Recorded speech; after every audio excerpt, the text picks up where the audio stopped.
Karimnagar bus depot. ఈ bus depot దగ్గర ఒక బస్ ఉందండి. ఈ బస్సు 7 గంటలకు పెగడపల్లి స్టేజ్ దగ్గర ఉండాలి. అయితే మరి 7 గంటల 40 నిమిషంలకు స్టేజ్ దగ్గరికి వచ్చింది, ఆలస్యంగా వచ్చింది. 6 గంటలకు కూడా పెగడపల్లి బస్సు సాయంకాలం వేళ ఉండాలి. అయితే ఆ బస్సు కూడా రాలేకపోయింది ఎందు నిమిత్తము. అయితే 6 గంటల ప్రయాణికులు 7 గంటల ప్రయాణికులు అందరూ కలిసి 7 గంటల 40 నిమిషాలకు వచ్చిన బస్సు ఎక్కి నిండిపోయారండి. ఇప్పుడు ఈ బస్సును ఈ యొక్క డిపో దగ్గర తీసుకొచ్చారు. ఇక్కడ ఒక మేడం చూస్తున్నారు కదా, మేడం ఏమని మాట్లాడుతుందంటే, ఇప్పటికే ఆలస్యం అయిపోయింది, బస్సులో అందరు స్త్రీలు ఉన్నారు, మరి ప్రయాణం చేయాలి కాబట్టి తొందరగా వెళ్ళండి, ఇప్పటికే ఆలస్యమైంది, సురక్షితంగా ప్రయాణికులను చేర్చాలి అని చెప్పింది. అయితే మరి ఇక్కడ ప్రయాణికులలో ఈ విషయం ఏంటంటే తర్కవాదన, లోకల్ వాళ్ళు ఎక్కుతున్నారు, చాలా కష్టమవుతుంది అని అంటున్నారు. గీతా భవన్ వాళ్ళు, కోర్టు వాళ్ళు, రేకుర్తి వాళ్ళు, కొత్తపల్లి వాళ్ళు ఎక్కుతున్నారు. వీళ్ళందరూ ఎక్కద్దు అని ప్రయాణికుల మాటలండి, ప్రయాణికుల మాటలు. అయితే వారు చాలామంది చిన్న చిన్న ఉద్యోగాలు చేసుకుంటూ మరి కరీంనగర్కి వచ్చి వెళ్తూ ఉంటారండి. ఈ యొక్క ఫ్రీ బస్సులో ప్రయాణం చేస్తూ ఉన్నారు. మరి ముఖ్యమంత్రి గారైన రేవంత్ రెడ్డి గారు మరి ఫ్రీ బస్సు పెట్టడం ద్వారా ప్రతి ఒక్కరూ మరి వారు పని చేసుకొని సాయంకాలం వేళ డ్యూటీలు దిగి మరి ఇంటికి వెళ్తున్నారు ఫ్రీ బస్సు ద్వారా. మరి స్కూల్ టైంలో, కాలేజీ టైంలో కూడా కాలేజీ పిల్లలు, స్కూల్ పిల్లలు మరి అందరూ వెళ్తూ ఉన్నారు. ఈ యొక్క ఫ్రీ బస్సును అందరూ వాడుకుంటూ ఉన్నారండి. దీని ద్వారా మరి ప్రతి ఒక్కరికి ఉపయోగకరంగానే ఉన్నది.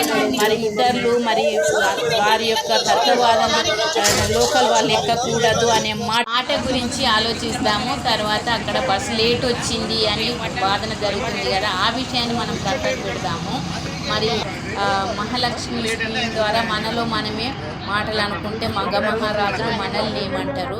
మరి ఎంతోమంది పేద ప్రజలు చాలామంది ఉన్నారు, దినకూలీలు ఫ్రీ బస్ ద్వారా వెళ్ళి వాళ్ళ పనులు ముగించుకొని సాయంకాలం వరకు ఫ్రీ బస్ ఎక్కి మా గూటికి చేరుకుంటున్నారు. మరి అటువంటి సమయాలలో మరి దూరం ఉన్న వాళ్ళైనా, గ్రామాలలో ఉన్న వాళ్ళైనా, దగ్గర ఉన్న వాళ్ళైనా మరి ఎక్కడంలో తప్పు ఏమున్నది. తర్వాత ఒక బ్యాగుల 10 రూపాయలే కానీ 20 రూపాయలే కానీ లేని పరిస్థితుల్లో కూడా ఉన్నారు. వెలికి తీస్తే వాళ్ళు కూడా కనిపిస్తారు. మరి ఈ ఫ్రీ బస్ ఉందని ఇష్టం ఉన్నట్టుగా పోతూ వస్తూ ఉన్న వాళ్ళు కూడా అటువంటి వాళ్ళు లేరు. అట్లా ఒకవేళ తిరిగితే మనం చూస్తూ ఉంటాం కదా, ప్రయాణం చేస్తుంటాం కాబట్టి వాళ్ళని గమనించే పరిస్థితి కూడా ఉంటుంది, వాళ్ళు కూడా కనిపించేస్తారు. కనుక ఆ విధంగా అయితే ఎవరు ప్రయాణం చేస్తలేరు.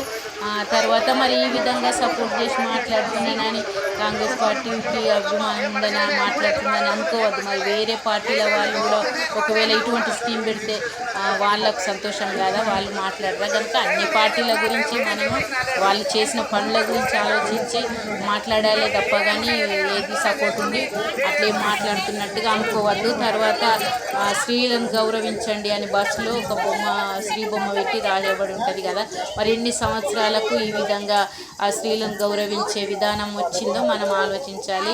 మరి ఒకరినొకరము స్త్రీలను మహాలక్ష్మి స్కీమ్ ద్వారా గౌరవించుకోవాలి. మనం బస్సు ఎక్కేటప్పుడు మన ఇష్టమైన చోట ఎక్కకూడదు, ఇష్టమైన చోట దిగకూడదండి. బస్సు ఎక్కేటప్పుడు స్టేజ్ దగ్గరనే ఎక్కాలండి, మధ్యలో ఎక్కకూడదు. దిగేటప్పుడు కూడా మన స్టేజ్ వచ్చినప్పుడు లేచి నిలబడి రెడీగా ఉండి దిగాలి. అటువంటి అప్పుడు వాళ్ళకు, కండక్టర్కు, డ్రైవర్కు మనము సపోర్ట్ చేసినట్టుగా ఉంటుంది. వారు కూడా మన ఎడల కరెక్ట్గా మరి ఎక్కించుకొని దింపే పరిస్థితులు వారికి ఏర్పడుతూ ఉంటాయి. అయితే మరి ఈరోజు కరీంనగర్లో నేను 5 నిమిషాల దాకా 6కి బస్ స్టేషన్కి వచ్చినప్పుడు 6 గంటలకు ఒక బస్సు, జగిత్యాల బస్సు కదులుతుందండి. అందులో అందరు ఎక్కిరు, నేను ఎక్కిన.